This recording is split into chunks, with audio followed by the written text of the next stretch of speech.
భక్తి, బలము, ధైర్యానికి ప్రతీకైన ఆంజనేయ స్వామి జన్మదినాన్ని పురస్కరించుకొని హనుమాన్ జయంతిగా జరుపుకుంటారు.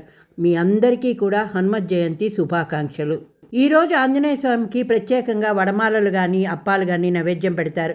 శ్రీనివాసంలో నేనైతే అప్పాలైతే తయారు చేశానండి.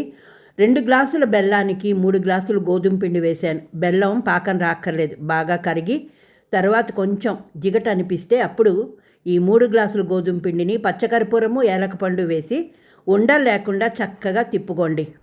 పైన కొంచెం నెయ్యి పిసరు వేసామనుకోండి, అది ఎక్కడ ఉండలు రాదు, మెత్తగా ఉంటుంది.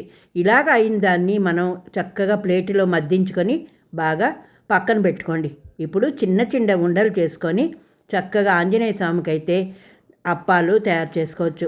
చాలామంది 41, 21, 11, 9 ఇలాగైతే నైవేద్యం సమర్పించుకుంటారు. శ్రీనివాసంలో నేను 21 పైనే ఉన్నాయండి. అయితే ఆ నైవేద్యం అయితే సమర్పించుకున్నాను. అలాగే వడపప్పు, పానకం, తర్వాత చక్కెర పొంగలి, నైవేద్యం కింద పెసరపప్పు అన్నం మీద బెల్లం వేసి కూడా చక్కగా నైవేద్యానికి అయితే రెడీ చేసుకున్నాను. ఆంజనేయ స్వామి అష్టైశ్వర్యాలకు, ధైర్యానికి మరియు అపారమైన రామభక్తికి ప్రతీక. కలియుగంలో శ్రీరాముని నామం ఎక్కడ వినిపిస్తే అక్కడ హనుమంతుడు ప్రత్యక్షమవుతాడని భక్తుల ప్రగాఢ నమ్మకం. ఇలాగ చక్కగా చిన్న ఉండలు చేసుకొని అప్పాలు నూనెలో కానీ నేతిలో కానీ మీ ఇష్టం వేసుకొని మనం పూజకైతే రెడీ చేసుకోవాలి.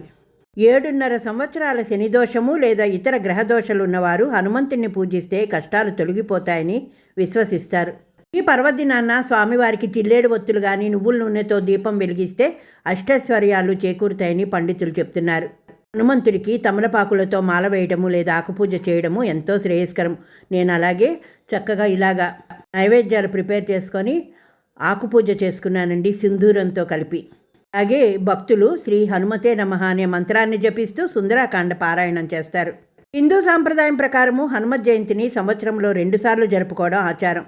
చైత్ర పౌర్ణమి నాడు మరియు తెలుగు రాష్ట్రాల్లో వైశాఖ బహుళ దశమి నాడు ప్రధానంగా జరుపుకుంటారు. పవిత్రమైన రోజున చాలామంది భక్తులు 41 రోజుల హనుమాన్ దీక్షను కూడా ఆచరిస్తారు. ఆలయాల్లో స్వామివారికి విశేష అభిషేకాలు, పూజలు నిర్వహించి భక్తులకు తీర్థప్రసాదాలు మరియు అన్నదానం జరిపిస్తారు. అయితే మా శ్రీనివాసంలో చక్కగా చిన్న ఆంజనేయ స్వామికి తమలపాకుల పూజ, అలాగే సింధూరం పూజ చేసుకున్నానండి. నమో ఆంజనేయం, నమో దివ్యకాయం, నమో వాయుపుత్రం, నమో శౌర్యమిత్రం, నమో నిఖిల రక్షాకరం రుద్రరూపం, నమో మారుతిం రామదూతం నమామి, నమో వానరేశం, నమో దివ్యభాసం, నమో వజ్రదేహం, నమో బ్రహ్మతేజం, నమో శత్రు సంహారకం వజ్రకాయం, నమో మారుతిం రామదూతం నమామి. ఈ ఆంజనేయం నమస్తే, ప్రసన్నాంజనేయం నమస్తే.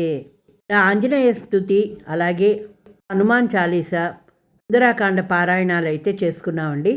హనుమాన్ చాలీసా పఠించడం లేదా వినటం వల్ల మనోధైర్యం చేకూరుతుంది, సమస్త భయాలు కూడా తొలగిపోతాయి. చక్కగా స్వామివారికి సింధూరము, తమలపాకుల దండలు, వడల మాలలు సమర్పించడం అత్యంత ప్రీతికరమైనది. మన శక్తి కొలది పండ్లు, అలాగే నైవేద్యాలు సమర్పించుకోవచ్చు. ఇదండి హనుమత్ జయంతి విశేషాలు. మరొక కొత్త అంశంతో మళ్ళీ మీ ముందుకు నేను రావడానికి ప్రయత్నం చేస్తాను. అంతవరకు సెలవు. లైక్ ఇవ్వడం మర్చిపోవద్దు. మీ లైక్ నాకు చాలా అవసరం.